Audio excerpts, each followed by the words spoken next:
Another big intimidating offensive line is the Lions, who've become everybody's darling this season by really doing some of the things that people just love, right? Dan Campbell, obviously, everybody fell in love with him during Hard Knocks with the way he approached his team and the passion and the emotion with which he coached.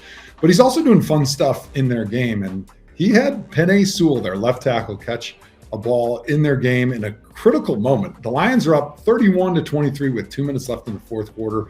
Ball on the Minnesota 41-yard line. And in this situation, I think Vegas had the Lions winning this game, but a lot of people were saying, hey, that line was off because the Vikings are a better team. The Lions are just fooling people at this moment.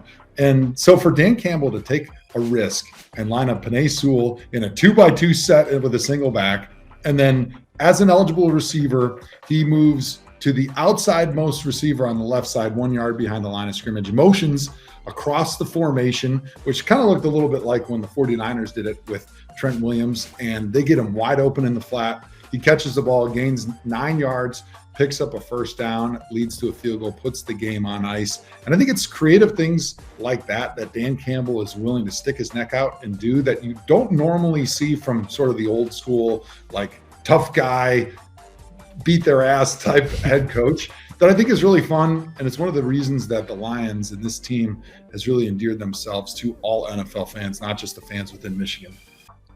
Yeah, and that play in particular, Sewell catches it. He's a huge dude. He's like 6'5", 340 or something, super quick and agile. And he has the wherewithal to stay in bounds. It was incredible. He catches it. He knows where the first down marker is. He dives, some might say a belly flop, but he goes down. He gets the first down. He stays in bounds. Like, it is such a good play from, I think he's like 22 years old, dude. He's super young. Already probably a top 3 right tackle in the NFL. I mean, I think Lane's clearly number 1. I think Wirfs is there too. And look at Sewell 3 and maybe Ramczyk 4. Like, those 4 guys are there, and Sewell's already there, one of the younger guys. So to be able to see him, have that kind of cool play, reminds me of all the interesting offensive line specific plays I've seen throughout the years. Coach Reed, he likes to dial them up with the best of them. Usually it's, when you're getting into either 4th and 1 or into the red zone when you're, a goal to go situation and you're at the 1 yard line.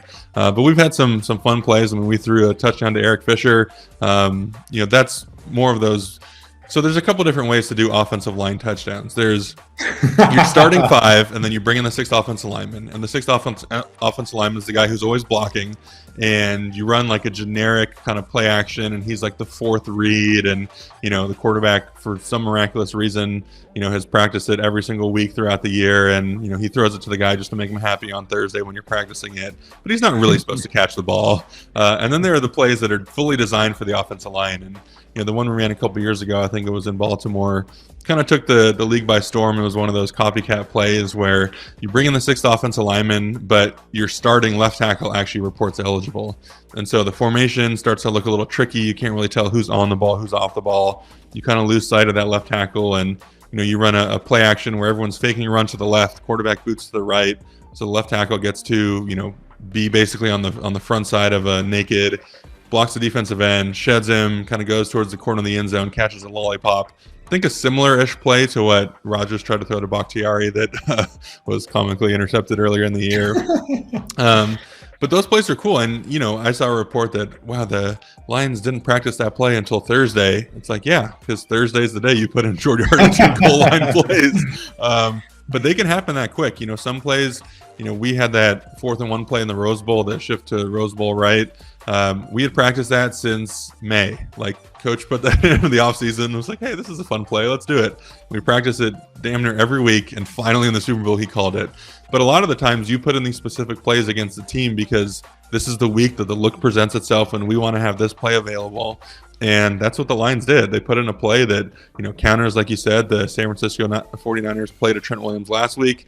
And just, again, getting back to what you said, not something you fully expect from Dan Campbell. Like, you would expect to have Sewell on the line of scrimmage, 2 hands in the dirt, 4-point stance, firing out, trying to physically grind out that 3rd and 7 play to get the first down.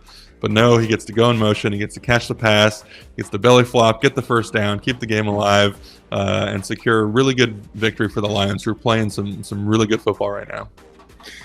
We talked about how smart it was for Penei Sewell to stay inbounds in that moment. And I've known you for a long time, Mitch.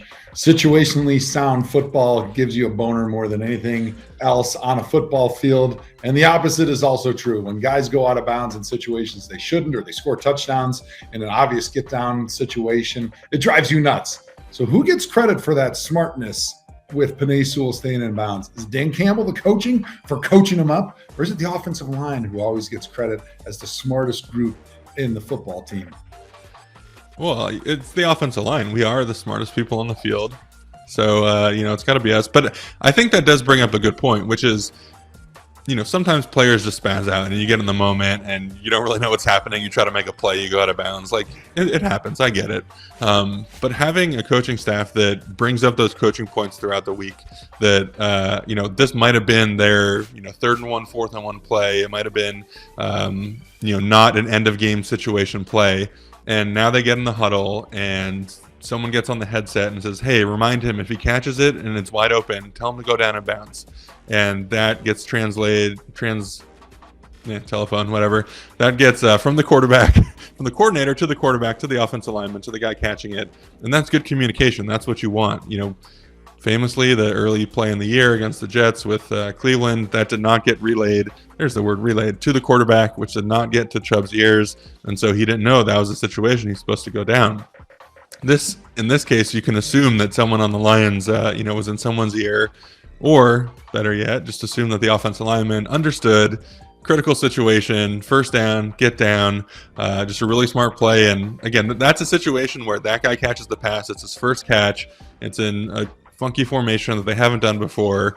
Like, you can fully expect him to catch it, 2 hands over it, run down, someone dives at his legs, he dives out of bounds. But no, he makes a smart decision as any good offensive lineman would.